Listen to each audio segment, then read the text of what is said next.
Yun mga kaibig, magandang hapon po, magandang gabi, magandang umaga, saan man sulok ng mundo. Ayun mga kaibig, at nandito tayo sa SM Fairview. At si Ate Jean nga ay mayroon daw siya nakitang bata na lumapit sa kanyang namamalimos ay ating kwan.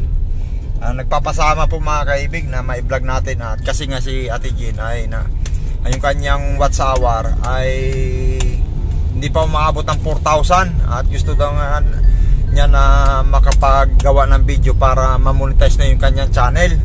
At ayun mga kaibig, at puntahan natin siya rito sa may kampo. Ito po yung SM yan, at dito po sa unahan yung Robinson, at yung dito po sa kanan ko ang Terraces. At sabi ko dito kami magkita sa Nova Stop. At yun nga yung mga kaibig ay bumibiyahe tayo. At kwanto, huling biyahe na natin to rito sa kwan natin to. At yun ay tara, puntahan natin po si Ate Jean. Alam ko baka nandito na sila. Dito po sa may Nova Stop. JP Alipio, madilim nga ang kalangitan. Parang ulan na hindi naman. At yun, ay, parang ito na sila. Hindi pa.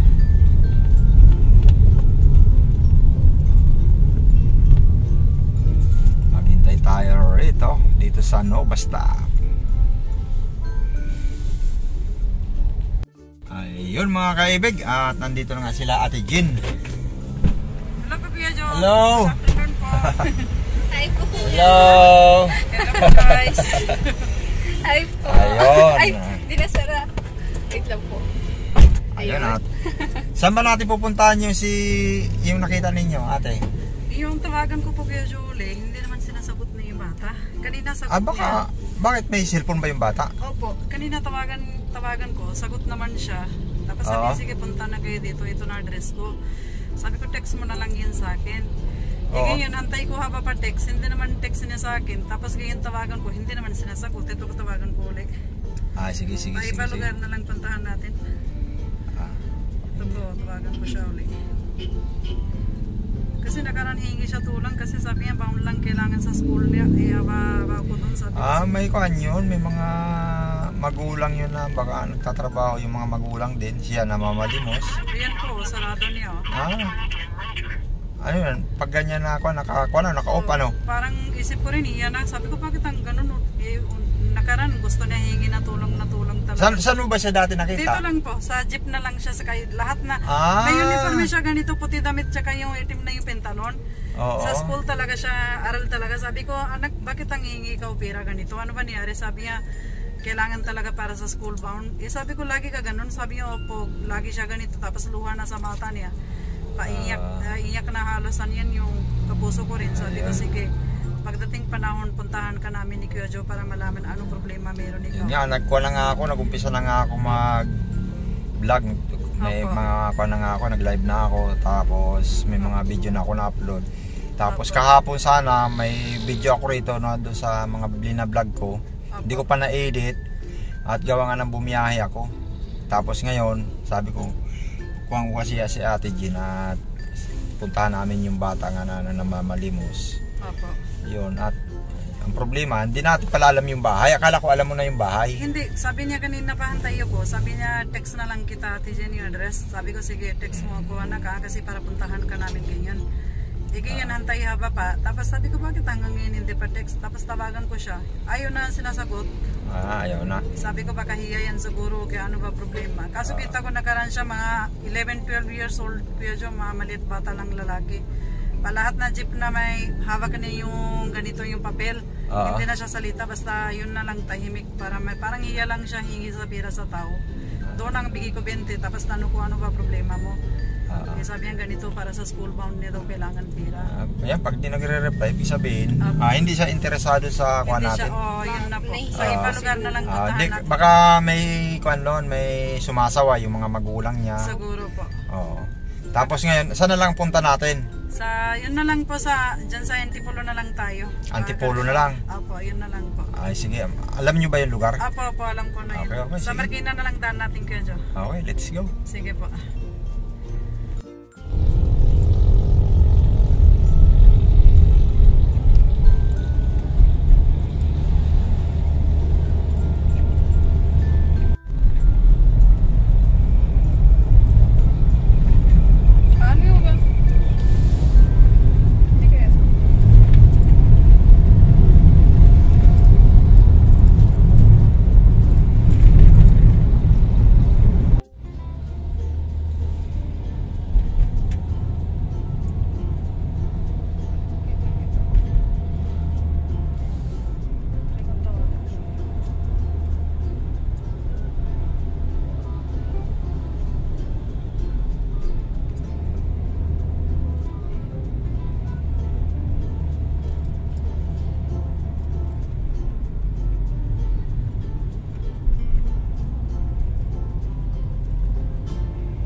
Yun mga kaibig, at magandang tanawin dito sa Marilake. At yun, at kasama pa rin natin si Ginseng. Ayan, pakisupport po ng channel yan. At kulang na lang po watch hour, at pakiplay na rin po ng video. Sana ay makuha na po yung kanyang watch hour. Ang kulang na lang po sa kanyang watch hour ay 2.9 or 2.8, ganon. Ayun, at inabot na nga tayo ng gabi mga kaibig. Ayan, at kasama natin si Ate Hane at si Ate Ginseng. Ayan, support po natin talaga yung channel nila mga kaibig. At talaga nangangarap talaga sila na ma-monetize kagad. At yun, ay gagawa nga sila ng video ngayon. At yun, gawa tayo ng video. Ayun mga kaibig, at nandito nga tayo sa Marilake. Dito po yan sa Tanay. At yun, titingnan natin kung ano yung ating pwedeng makain dito. Oh, ganda rito. Galye Paris Grill, inihaw. Inihaw. Ano ba yung mga specialty nyo dyan, kuya? Ayan, may isal po. Ha? Isal po. Inasal. Oh, pwede. Only rice. Only rice, inasal? Oh. Magkano naman ang only rice? 119 po. 119. Ito, pwede na. 190. Ayan. At kasama nga pa rin natin dito sina Ate Hani at si Ate Ginseng. Kaya sila nga po ay magnanay po yan. Ayan. At gusto nga nila talaga ma-monetize yung kanilang channel. Sige nga, tatlo? Tatlo? Oo. Okay, tatlo. Chicken. Tatlo. Only rice. Pare. Para Sunday. Dito lang po yan sa anong lugar to kuya? Sampaloc, Tanay Rizal. Ayun. Marcos Highway, Sampaloc, Tanay Rizal. Ayun. Yung kay alam mo yung kay Diwata? Sa ano po yan? Sa Pasig po yan? Sa Pasay. Sa Pasay. Pasay yun sa Jokno, sa may Senado. Sa Pasig po yun, sa may ano? Pasay yun? Pasay po. Oo, sa Pasay yun. Nag-viral siya. Diwata Pares. Oo, nag-viral siya dahil sa daming kumakain ng mga vlogger. Oo. Kaya dahil yung mga vlogger yun, si Diwata Pares. Oo. Oo.